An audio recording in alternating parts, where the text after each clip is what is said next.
Welcome to our channel. నా పేరు దుర్గా ప్రసాద్. ఈ రోజు మనతో పాటు ప్రముఖ ఆస్ట్రాలజర్ చిలుకూరి ఉదయ భాస్కర్ గారు ఉన్నారు. సార్ నమస్కారం. సార్ నమస్తే అండి. సార్, గరికపాటి వారు ఈ మధ్య కాలంలో ఈ ఉచితాలపై ఒక విషయం మాట్లాడారండి. పిల్లల విషయంలో వాళ్ళ బట్టలు, వాళ్ళ భోజనాలు కోడిగుడ్డు గుడ్డు వచ్చి మీరు ఏ ఉద్దేశంతో మాట్లాడారంటారు? అంటే మీకు గరికపాటి గారు, ఆయన చాగంటి గారు, సరే గరికపాటి గారికి పద్మశ్రీ వచ్చింది, చాగంటి గారికి రాలేదనుకోండి.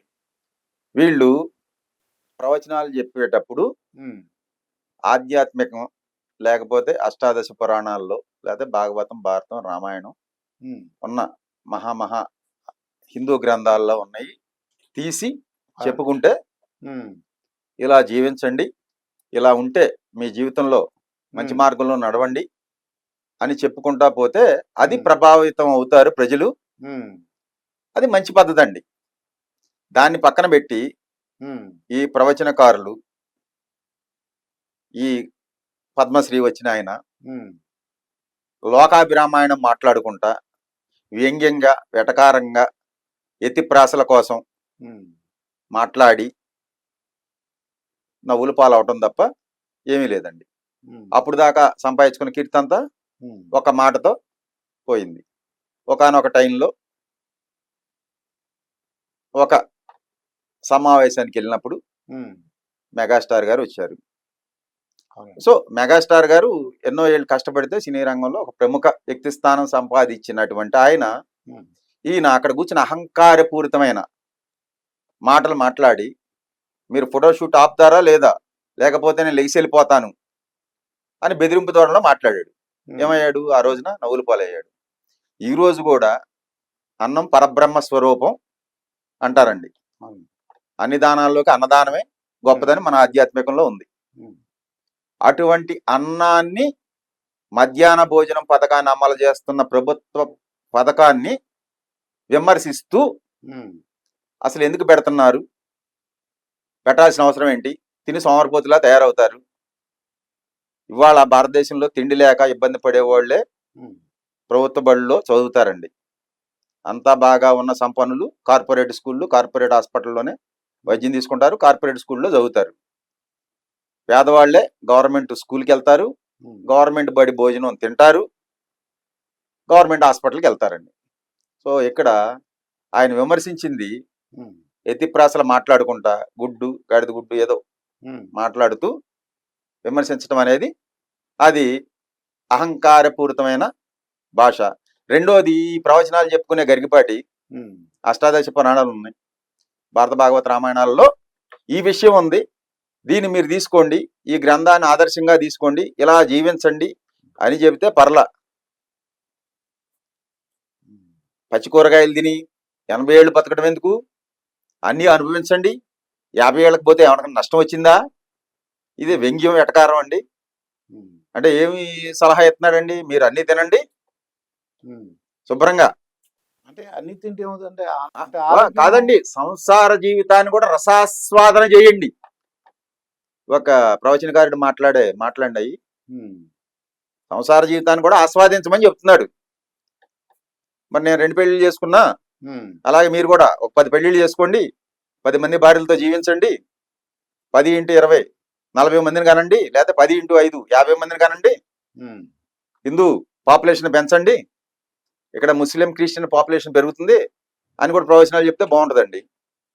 సో ఈయన వీళ్ళు మాట్లాడేటప్పుడు చక్కగా, అణుకువగా, మెత్తగా మంచిని బోధించుతూ మంచిని తీసుకెళ్లే విధానంలో చెప్పాలి తప్ప ఇలా ఈరోజు అందరూ విమర్శిస్తున్నారు, ఇలా విమర్శలు గురవుతారండి, తిడతారు. సో వీళ్ళు, ఈ ప్రవచనకారులందరూ కూడా ఏమి తీసుకోకుండా వెళ్ళి ప్రోగ్రామ్కి ఏం చేయట్లేదండి, గట్టిగా డబ్బుల్లాగే వెళ్ళి ప్రవచనాలు చెప్తున్నారు. నేనేమి తీసుకోనండి, నేనంతా సేవ చేస్తున్నా అండి, ఇవన్నీ పైకి చెప్పుకునే మాటలు. అర్థమైందా దుర్గాప్రసాద్ గారు? మీరు ప్రవచనకారులేంటి, స్వామీజీలేంటి, పీఠాధిపతులేంటి, అందరూ కూడా ధనం మూలం ఇదం జగత్తు, డబ్బు చుట్టూనే తిరుగుతున్నారు. చాలా మంది స్వామీజీలు విదేశాలు వెళ్తే మీరు ఇన్ని డాలర్స్ ఇస్తే మీ ఇంటికి వచ్చి శ్రీనివాస్ కళ్యాణం చేస్తాం, ఏ కళ్యాణం అయినా చేస్తాం, మా పాదాలు కడిగితే ఎంత ఫీజు, ఇన్ని డాలర్లు, ఈ కళ్యాణానికి ఇన్ని డాలర్లు, ఎంఆర్పీలు పెట్టి చేస్తున్నారు. ఏ స్వామీజీ కూడా, ఏ ప్రవచనకారుడు విలేజెస్ లో తిరిగి డబ్బులు తీసుకోకుండా ప్రవచనాలు చెప్పేవాడు, డబ్బులు తీసుకోకుండా పూజలు చేసే స్వామీజీలు ఎవరో లేరండి. అంతా డబ్బు మయమే జరిగేది. నేను అనుకున్నా అంటే కొంతమంది టీచర్లు ఈ ఎగ్స్ అంటే కోడిగుడ్లు ఎన్ని వచ్చినాయి, స్టూడెంట్స్ ఎన్ని వచ్చారు అంటే చదువు మానేసి చెప్తున్నారు అనే సందర్భంలో ఆయన మాట్లాడారేమో. లేదండి, అది కావాలని కేవలం ఉద్దేశపూర్వకంగా మాట్లాడిందే. లేదా అమ్మవారు పలికిచ్చి ఉంటది. అహంకారం ఎత్తికెక్కితే మొట్టికాయ ఎత్తాక ఏం చేద్దండి, మాలోంచి అలా పలికెత్తదండి. ఏది పదజాలం ఏమవుద్ది, తర్వాత వీళ్ళందరూ తిడతారు కదా, ఈ తిట్టే ముట్టికాయలే అమ్మవారు వేపించేది. అర్థమైందండి మీకు? ఓకే. సో అది జరుగుద్ది. మేమేదో స్వలాభం ఆశించి మేము మాట్లాడుతుంటాం. మాట్లాడేటప్పుడు ఎప్పుడైతే లోన లాభాపేక్షతో మాట్లాడాలనే బుద్ధి పుట్టించి కెలికి చేపించేదే, తర్వాత ముట్టికాయలు వేపించేది అదే. ఎవరు ఏదైతే నడిపిస్తుందో మన్ని అదే. ఇప్పుడు మధ్యాహ్న భోజన పథకం ఈయన చెప్పినందువల్ల ఏ గవర్నమెంట్ తీయదండి. అది ఎప్పటి నుంచో రన్ అవుతుంది. ఎన్టీ రామారావు గారి కాడి నుంచి ఉంది, తర్వాత ముఖ్యమంత్రులు అందరూ నడిపారు, ఇప్పుడున్న ముఖ్యమంత్రులు నడుపుతున్నారండి. దాన్ని ఇంకా కొంచెం మార్పులు చేర్పులు చేసి గుడ్డు పెడతారు, సాంబారు భోజనాలు అన్ని చేస్తారు. దానికి ఫుడ్ కమిషన్ ఉందండి, దానికి ఒక చైర్మన్ ఉంటాడు, అందరూ తిరుగుతుంటారు, ఇన్స్పెక్షన్ జరుగుతుంటది, అయినా మోసాలు జరుగుతుంటాయి, నాణ్యత లేకుండా చేస్తుంటారు. ఈయన దాని గురించి సందర్భం తీసుకుని చెప్పడం అనేది ఇప్పుడు తిట్లు తింటాకి జరిగింది. చూద్దాం మరి ఏం జరుగుతుందో. ఏం జరుగుతుందండి, ఇలా మాట్లాడుతుంటే ఇంకా తిడుతుంటారు. జరిగేది అదేనండి. సో మనం ప్రవచనాలంటే రామాయణంలో ఈ కాండలో ఈ సర్గలో ఇది చెప్పాడు, రాముడు ఇలా నడిసి మనకి ఆదర్శాన్ని చూపించాడు, దీన్ని మీరు ఆదర్శంగా తీసుకోండి అని చెప్తే అది ప్రజల్లోకి వెళ్ళొద్దండి. ఆ ప్రజల్లో వీళ్ళ ఇంపాక్ట్ పడి దాన్ని మనం అలాగా చేద్దాము అనే భావాన్ని కలగజేయాలండి. వీళ్ళు ఈరోజు ద్వాదశ జ్యోతిర్లింగాల్లో మనకి దగ్గరలో శ్రీశైలంలో శివుడున్నాడు.